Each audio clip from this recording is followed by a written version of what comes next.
يزور جلالة الملك محمد السادس نصره الله اليوم بالدار البيضاء مركز الإصلاح والتهذيب عكاشة، مركز يقوم بمهمات تحسين ظروف الإيواء داخل المؤسسات السجنية وتيسير سبل إعادة الإدماج حتى تصبح مدة العقوبة جسرا للتأهيل للمواطنة الصالحة. مركز يستمد محاور اشتغاله من أهداف مؤسسة محمد السادس لإعادة إدماج السجناء التي تتبلور في ضمان الكرامة الإنسانية للسجناء، وتظهر بداهة ضرورة تمتيعهم بظروف من شأنها المحافظة على احترام أنفسهم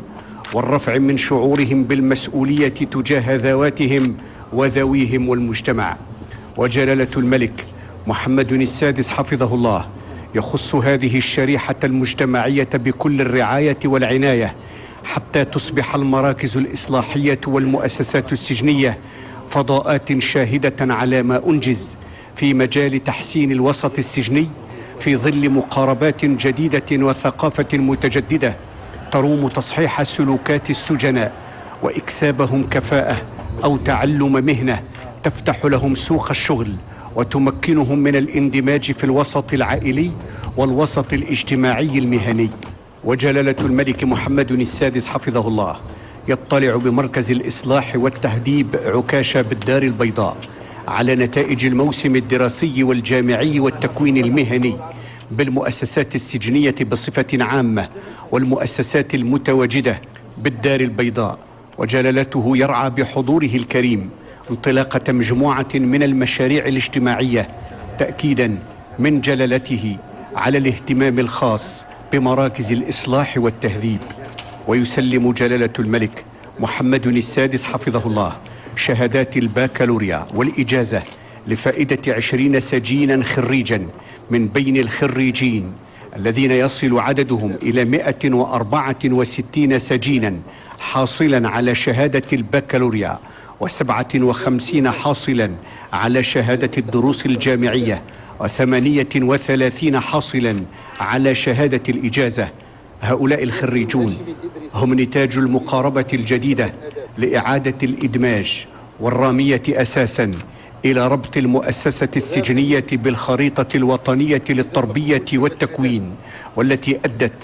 إلى تشجيع النزلاء على متابعة دراستهم وتحصيلهم وجعلهم قادرين على المواكبة والانخراط الاجتماعي والمهني.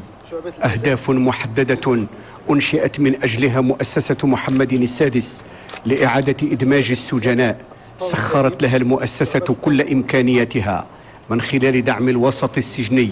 وتحسين ظروفه وتطويره بأنشطة مندمجة وطاقات وموارد بشرية مؤهلة ومتعددة الاختصاصات. وقد تعددت مجالات التدخل لكنها موصولة بشكل وثيق بإعادة الإدماج لنزلاء مراكز الإصلاح والتهذيب من خلال تكوينهم وتأهيلهم ومساعدتهم في الإدماج الحياتي والسوسيو مهني وتمكينهم من الانخراط فعليا في المجتمع. وتأكد بالملموس ومن خلال الرعاية الملكية السامية أن إعادة الإدماج قطعت أشواطا غير مسبوقة من خلال الاهتمام وتتبع أدق مكونات الوضع السجني وصولا إلى الحفاظ على كرامة المعتقل من حيث شروط الإقامة أو المعاملة أو التكوين أو التربية أو التتبع الصحي أو ضروريات الحياة من صحة ونظافة ومأكل ملائم. خطط وبرامج تنسجم مع فلسفة التكامل والاندماج لكل الشرائح المجتمعية التي يحرص جلالة الملك حفظه الله على صون كرامتها وتشجيعها على الاندماج في الحياة بشكل سوي وطبيعي يخدم التنمية الاجتماعية والتنمية الوطنية الشاملة. ووفق منظومة متكاملة مترابطة الحلقات تسعى مؤسسة محمد السادس لإعادة إدماج السجناء في إطار الاستراتيجية التي رسمها لها جلالة الملك إلى مواكبة السجناء السابقين في سعيهم نحو الاندماج في الحياة السوسيو مهنية. هكذا يسلم جلالة الملك تجهيزات وشيكات مالية للسجناء السابقين الحاملين لمشاريع لمساعدتهم على ولوج سوق الشغل وذلك بعد استفادتهم من عملية التتبع التي يقوم بها مركز الرعاية اللاحقة بالدار البيضاء، وهو مركز يأتي إنجازه على غرار مجموعة من المراكز يتم إحداثها في عدد من مدن المملكة في إطار استكمال إعادة الاندماج السوسيو-مهني الذي تنفذه مؤسسة محمد السادس لإعادة إدماج السجناء. هكذا يسلم جلالة الملك تجهيزات وشيكات ل30 مستفيدا حاملا لمشروع تصل قيمتها الإجمالية إلى 369,670 درهم، كما يوجد حاليا 34 مشروعا قيد الإنجاز، حيث بلغ الغلاف المالي المخصص لها برسم السنة الجارية 1,500,000 درهم. هؤلاء السجناء غادروا المؤسسة السجنية حاملين لمشروع شخصي لإعادة الإدماج تمت بلورته خلال مدة الاعتقال عن طريق مصلحة التهيئ على إعادة الإدماج، والذي يشكل مرحلة تسبق قبولهم للشروع في الاستفادة من خدمات مركز الرعاية اللاحقة. وتستفيد مصلحة إعادة الإدماج من دعم مركز التكوين المهني الذي يوفر للنزلاء تكوينا في شعب مختلفة من شأنها كما يظهر الآن أن تفتح للنزيل فور الإفراج عنه أبواب ولوج سوق الشغل والإدماج المهني. ويعكس كل هذا الجهد المبذول الحرص الملكي على نشر ثقافة جديدة في التعامل مع هذه الشريحة من المجتمع تضمن لهم الكرامة الإنسانية وتمتعهم بظروف من شأنها الرفع من شعورهم بالمسؤولية تجاه أنفسهم وأسرهم والمجتمع. يقف جلالة الملك محمد السادس حفظه الله على الأنشطة التي يتم إنجازها لفائدة النزيلات وأطفالهن، سواء المرافقين لهن أو المتواجدات خارج المؤسسة السجنية، حيث يشرف جلالة الملك حفظه الله على توزيع حقائب لفائدة مجموع النساء المرفوقات بأطفال صغار السن. هي إنجازات كفيلة بأن تعكس الآفاق التي تعد بها مؤسسة محمد السادس لإعادة إدماج السجناء، والتي من أولوياتها أنسنة المؤسسة السجنية تقوية الشعور بالثقة والأمان في مراكز الإصلاح والتهذيب التي أصبحت فضاءات مفتوحة للرعاية والتكفل الاجتماعي وحماية الطفولة من خلال تنفيذ مجموعة من البرامج والأنشطة ذات أبعاد إنسانية اجتماعية تنموية لفائدة النزيلات وأطفالهن يشرف عليها مساعدون اجتماعيون وخلايا متخصصة في الرعاية. مبادرة من جلالة الملك تنم على الإصرار المتين في السير على خطى الإصلاح والتغيير، هي بمثابة إشارة إلى العاملين بقطاع السجون والمنتمين لإسلاكه لإدراك واجبهم ورسالتهم النبيلة في تكريس المفهوم العاطفي والإنساني للتعامل مع هذه النزيلات وأطفالهن، ومدعاة لتلمس الدلالات التي تعزز الوعي بالفلسفة التي تؤدي إلى أن يروا النور يسطع في قلوب هذه الفئة ليضيء ما يعتصر أفئدتها وكيانها وهي معزولة عن وسطها العائلي، وتقود أفكارها إلى أعمال الخير على أجنحة بركات هذه الزيارة الميمونة إلى قلوب النزلاء. مما لا شك فيه أن مراكز الإصلاح والتهذيب في عصرنا الحالي تعتبر أحد مقاييس التطور الإنساني لكل مجتمع،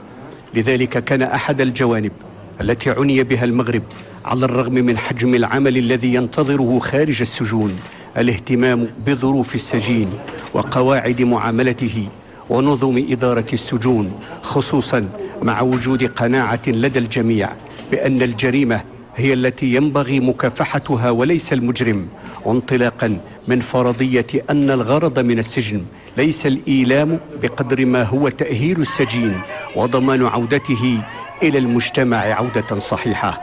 وفي إطار الجهود التي تبذلها مؤسسة محمد السادس لإعادة إدماج السجناء والمندوبية العامة لإدارة السجون وإعادة إدماج السجناء لضمان الكرامة الإنسانية والاستقرار النفسي والتتبع الصحي للنزلاء، يقوم جلالة الملك بتدشين المركز الطبي المتعدد الخدمات الذي تم تشييده باعتمادات مالية تبلغ 15 مليون درهم. والمجال الصحي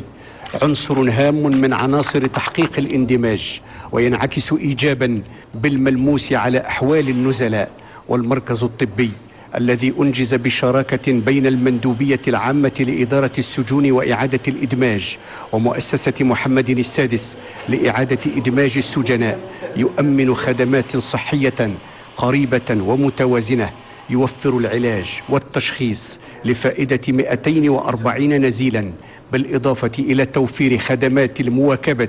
والتتبع والتحسيس في المجال الصحي لنزلاء مركز الإصلاح والتهذيب عكاشة بالدار البيضاء. يوفر المركز خدمات في مختلف التخصصات مثل تصفية الدم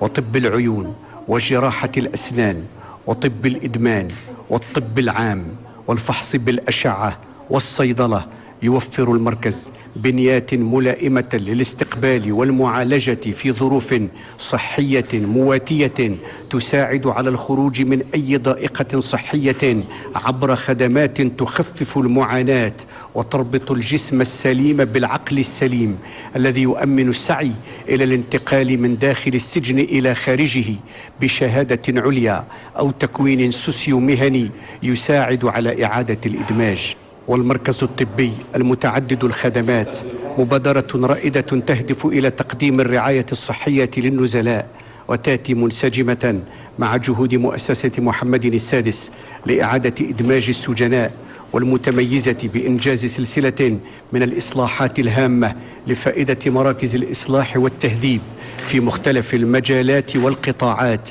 المرتبطة بالسجين. أهداف ومهام أناطها جلالة الملك محمد السادس حفظه الله بمؤسسة يرأسها ويرعاها ويتتبع شخصيا أعمالها، وتحقق اليوم إنجازات هامة على صعيد أنسنة الوسط السجني والمساهمة في إعادة إدماج السجناء والأطفال الجانحين وتحسين ظروف الإقامة والتكوين، وكل ذلك في إطار مبادرات جريئة ومقدامة من أهدافها الأساسية إعادة الإدماج، إعادة التأهيل لنزلاء مراكز الإصلاح والتهذيب، تطوير برامج التكوين لفائدتهم، وضع مركز طبي متعدد الخدمات لصالحهم، الاعتناء بظروفهم المادية والمعنوية حتى يكونوا أداة بعد الإفراج عنهم في خدمة التنمية. هكذا يشرف جلالة الملك على نتائج السنة الدراسية والجامعية والتكوين المهني